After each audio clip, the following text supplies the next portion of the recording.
defense community and the intelligence community in the federal government are both working on a long list of AI use cases and projects.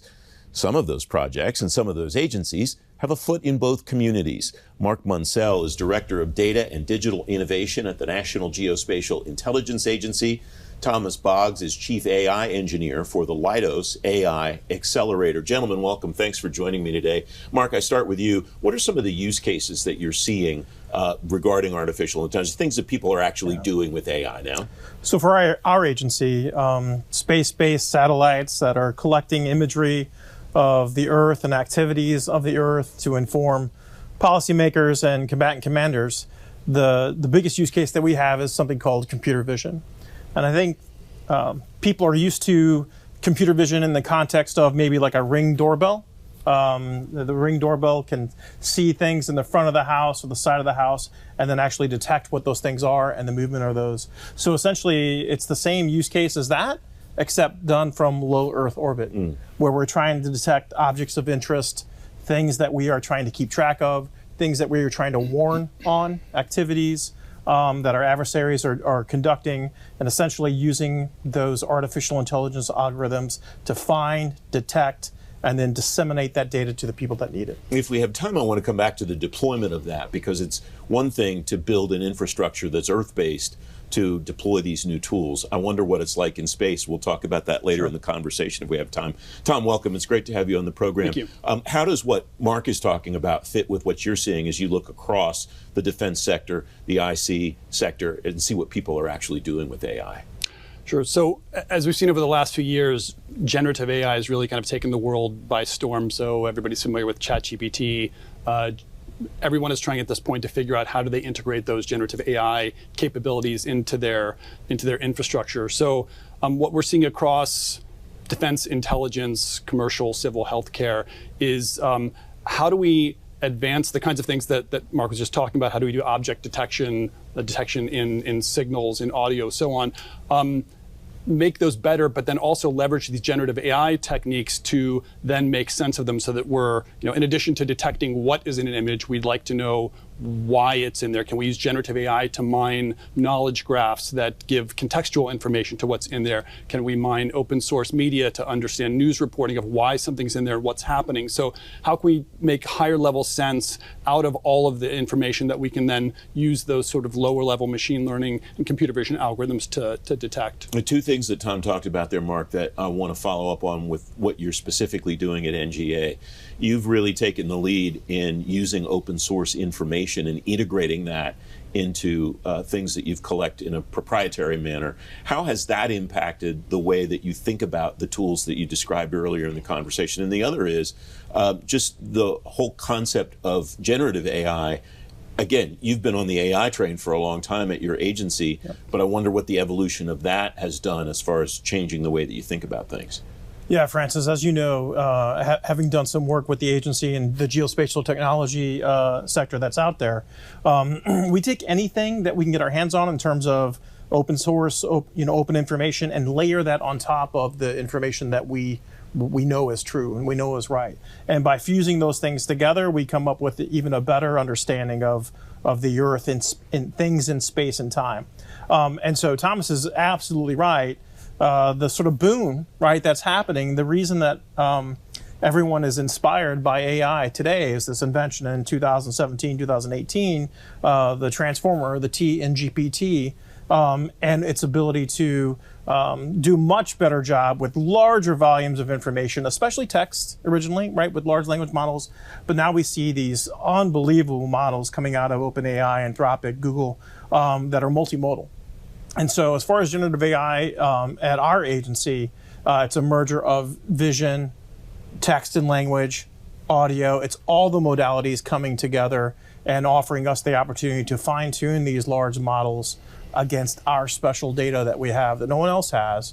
And then we because of that, using the world's best commercial models and imagery, combining with our special data that no one else has, we have something, a treasure trove of information that we can do fine-tuning these AI models that no one else is able to do. How much of your consideration of AI at NGA is based around the tools and what the tools may be required to do or can't do because of the nature of the mission of the agency? And how much of it is just we can use whatever tool we want, but we have to consider what data we're feeding into the tools? I mean, the tools are the front line of user adoption, right? How a tool interacts with, how a user interacts with those tools and how successful they are in interacting with those is kind of the metric that we go for in terms of user adoption. But we know that the tools aren't useful unless they have the really good, robust, accurate data behind them. So, one of the techniques is today using generative AI to make data, to generate synthetic data, artificial data, that will train the models. And while we see promise in that, and we see a future in that, nothing is as good as when our analysts come in and validate, verify, and give feedback to those models. That's gold. That's what we need to move forward. What drives that validation? Is it just having a human knowledge base that can review the results that the AI tools generate and say, yes, this is correct, or refine it where it needs to be refined, or is there more to it than that, Tom? I think there's a lot more to it than that. So, with these increasingly complex models, so trusted AI has always been a major focus, right? Which is not just about the accuracy of the model, but is it unbiased? Is it explainable? Is it secure? Is it resilient? Is it robust to changing data conditions, right? So these large foundation models that we see out in the open source space, these are trained on massive amounts of data in an unsupervised way because of the large volume of data that we have on the internet that it's trained on, where we don't have human labelers who are in there labeling every piece of data. And so what that results in is that we do have a lot of things that are unknown in terms of how these models perform. We probably all heard of hallucination of large language models. That's still a problem, and it's more of a concern in a defense context than it would be if you were just using a generic chatbot. So the focus is now really trusted mission AI. How do we take those open source models? How do we migrate them into a defense context, possibly in classified environments, and then fine-tune or adapt them to be able to be used in a defense context in an assured way so that we don't have hallucinations or other kinds of anomalous behaviors when there is potential risk to life and limb from using these models. You were nodding enthusiastically. What resonated there? I think what Thomas said is super important. The fact that we are even here today talking about these fantastic models is because humanity has put everything out on the internet, right? This massive amounts of exhaust that are coming from our lives that are sort of feeding the internet, that are now feeding these models, has resulted in these remarkable models to be able to kind of mimic, human thought and behavior. But of course, there's a lot of stuff on the internet that we don't want to mimic or that we don't want to train our models with. So I think that's an important note. That's why, the sort of separation between, massive amounts of just public exhaust, I'll use that term, kind of callously, that are training these models. It has to be refined with data that is secure, that is high quality, that we have protected to ensure that, those are the kind of results that we get in the future. So you used a term, did you want to add something onto that? Yeah, I was just going to follow on and say that, classified data is classified for a reason. It's different than the data that you find in open source. The applications that data is used on in an intelligence context, in a defense context, are different, right? So simply lifting and shifting open source models into this domain isn't adequate. And we don't have an entire internet worth of data on the classified side, on the defense side, to be able to train those models in the same way. And even where we do have that massive amount of data, again, models still hallucinate. They still, often don't perform in the way that we want. So it's a challenge for how we maintain human control of these models, how we can detect when they're operating in ways that we don't expect, so that as we try to move to increasing levels of automation in our workflows, in our our intelligence processes, that we are assured that models are behaving in a responsible way, and that we have the ability to turn down that dial or control them if need be, because sooner or later, models behave in ways that we don't expect, and we need to have a life cycle for improving those models over time. All right, if we had a magic word on the show, it would be trusted AI, and you used it first, so I'll give you credit for that, Tom. What does that term primarily apply to? The tools themselves that one can trust that the algorithms there will produce results that are usable? Does it apply to the results that one gets, to the whatever the tool provides? Is it a combination of both, or am I off track altogether? No, it's a great question. It's not just about the tools themselves, because the same AI model used in one context could be completely trustworthy and fine and low risk, and in another context, it could be very risky to use it, right? So if you're asking ChatGPT to make medical diagnoses for people, that's problematic, right? And so this is the reason that we've gone from trusted AI to trusted mission AI, because we're talking about AI that's used for a specific purpose. This AI is evolving rapidly. We're trying to keep up with it. It's not just doing things better than they were before, like detecting objects better or classifying them better. It's transforming the workflows, augmenting the way that people work, right? And this is happening in an accelerated way. So to maintain trust in a mission context, we have to have human-centric AI. We have to have AI where humans have insight into how and why they're making the decisions they are, because otherwise they may not, if we're talking about moving troops to a specific location and all the model tells you is you should move troops here, is a commander going to believe that without having an understanding of why that is, what alternative courses of actions there might be, right? So it really is not just about the model itself, it's about the human process in testing and evaluating that model, how we maintain human control, how we interact with that in a mission context. Does that description of trusted AI sync with the way you think about it? Absolutely. Use case is probably the primary way we segment the criticality of our models. But in context, for example, we'll have a model that might be really good at detecting something, and the use case would be go find all of those things, in this geography like that, and it might get half of it wrong. But the fact that it found half of the things that we're looking for is a great success. And so it all depends on how what you're using it for and the criticality of that use. It kind of has this framework of trust that's associated with it. In fact, it's so important on our side, the use of geospatial intelligence AI, G1 AI, to find and detect things for combatant commanders. That is such a critical use of AI. Our agency is establishing an accreditation program, just like we have accreditation programs for other uses of GWINT, like GWINT support to targeting.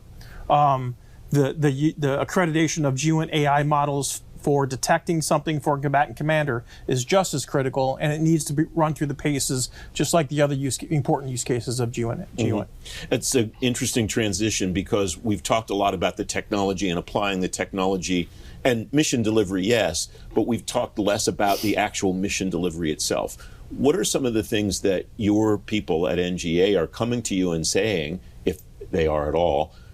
Is there a way that we can apply artificial intelligence to this technique, to this process that we do, and get better results, get faster results, get deeper results, anything like that? Yeah, absolutely. What's interesting about this is we kind of started with this ubiquitous model or set of models that, hey, find military objects of interest very broadly.